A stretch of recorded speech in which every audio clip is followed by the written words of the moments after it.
USCIS, United States Citizenship and Immigration Services, has been facing huge backlogs and slow processing times for green card applications. The family and employment-related visas, causing some applicants to wait months or even years for a final decision. You might be aware of one of the options to push your application using premium processing. We have seen in past May of the time USCIS make the necessary changes for premium processing to help immigrants to push their cases, and like to earlier, we have received some updates on premium processing. Visit our Swat&Vee channel with your questions to see how best we can help you out with your process. Please don't forget to subscribe if you're new to the channel. Now let's get into the video and find out what's new in U.S. immigration.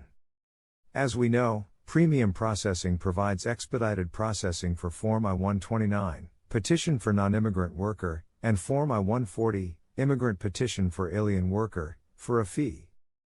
USCIS guarantees that they will take some adjudicative action on the case within 15 calendar days for most classifications or 45 calendar days for Form I-140, I-13 Multinational Executive and Manager and Form I-140, I-21 National Interest Waiver classifications, or they will refund the premium processing fee and will continue with expedited processing.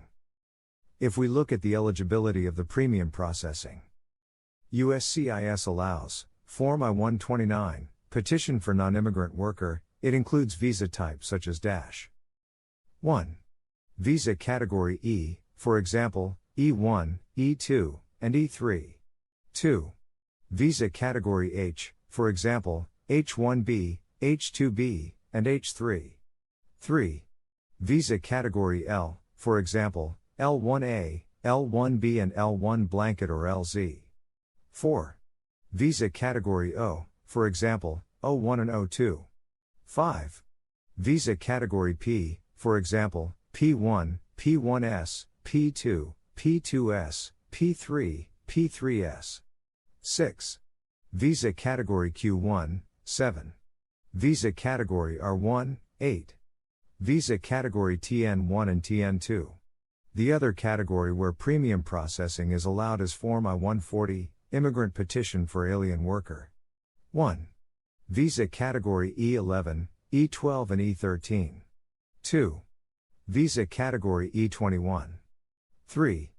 Visa Category E31 and E32. 4. Visa Category EW3. Beginning June 1, 2022, we began phasing in premium processing for I-13 multinational executives and managers. On July 1, 2022, we began phasing in I-21 petitions seeking a National Interest Waiver, NIW, and additional I-13 multinational executive and manager petitions.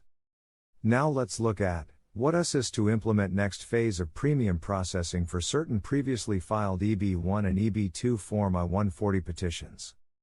U.S. Citizenship and Immigration Services is implementing the next phase of the premium processing expansion for certain petitioners who have a pending Form I-140, Immigrant Petition for Alien Workers, under the EB1 and EB2 classifications. Similar to the first phase and second phase of the expansion, this phase only applies to certain previously filed Form I-140 petitions under an I-13 multinational executive and manager classification or I-21 classification as a member of professions with advanced degrees or exceptional ability seeking a National Interest Waiver, NIW. Petitioners who wish to request a premium processing upgrade must file Form I-907, Request for Premium Processing Service.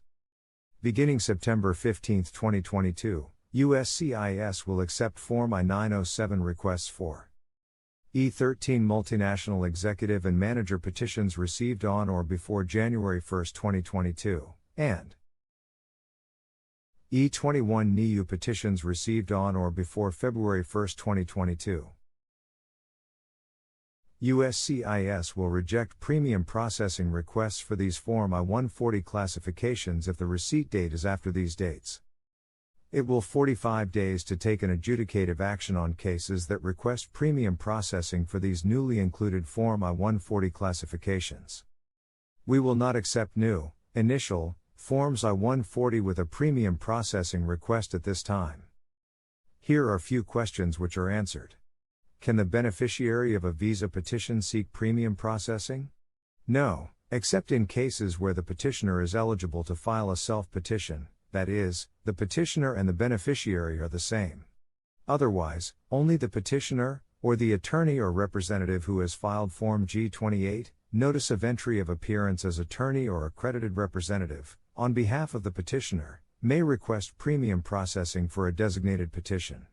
While the petitioner, beneficiary, attorney, or representative, however, may pay the premium processing service fee, the beneficiary cannot sign or file Form I-907. How do you file a request for premium processing? As the petitioner, or attorney or representative, you must complete and sign Form I-907, Request for Premium Processing Service.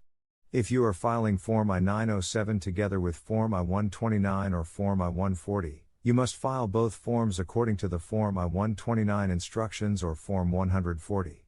If you have already filed Form I-129 or Form I-140 and you now wish to request premium processing, file Form I-907 with the Service Center where your Form I-129 or Form I-140 is currently pending, along with a copy of the Form I-797, Receipt Notice, for your Form I-129 or Form I-140.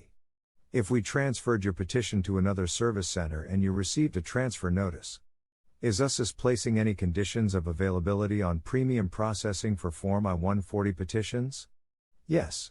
Premium processing is available for the Form I-140 classifications indicated on the charts above.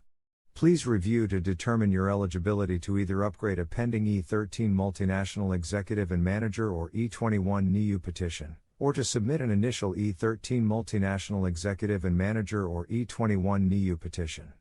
Will us also expedite my Form I-539, application to extend/change non-immigrant status, if I submit it with my Form I-129? Premium processing is not available for Form I-539 applications at this time. Please note that as a matter of procedure, we do not typically process a Form I-539 at the same time as the principal Form I-129. Does this program have any effect on us as previous expedite practices? Yes. In general, discretionary expedite requests will no longer be available for classifications designated as eligible for premium processing. However, petitioners designated as not-for-profit entities by the IRS have the choice to request discretionary expedited service as they have in the past, or they may choose to pay the premium processing service fee and use that service. How will us manage those categories that have an annual limit in relation to this faster processing? Individuals who pay for premium processing on petitions filed for non-immigrant classifications that are subject to annual numerical, cap, limits will not have an unfair access to these limited immigration programs. If necessary, USCIS will apply a random selection process to all petitions received on the final receipt date for cap subject H-1B, H-2B and H-3 petitions, regardless of whether premium processing is requested. USCIS will adjudicate these randomly selected cases and will reject and return the fees for any unselected cases, as well as cases that were filed after the final receipt date. Can I contact US's Service Center if I have not filed a request for premium processing but have questions about the program? Once you have filed Form I-907 for your underlying Form I-129 or Form I-140, you may contact the Service Centers directly. Please note that the toll-free number and email address listed on the receipt notice for the Form I-907 are only for users who have already submitted a request for premium processing. How do I contact the Service Center concerning a premium processing service request that I filed? The unique mailing address for each of the service centers is listed on the Form I-907 instructions. We will provide additional contact information for each service center on your receipt notice. That's all we have for you in this bulletin. I hope you guys found this video extremely helpful. If you know anybody that could benefit from this information, definitely make sure to share this video with them. We are all about empowering you with knowledge. So the more people that can benefit from this video, the more people we want watching this video. If you like this video, please make sure to hit that thumbs icon. Thanks for watching, and don't forget to subscribe and hit on the notification bell for more immigration updates. Bye!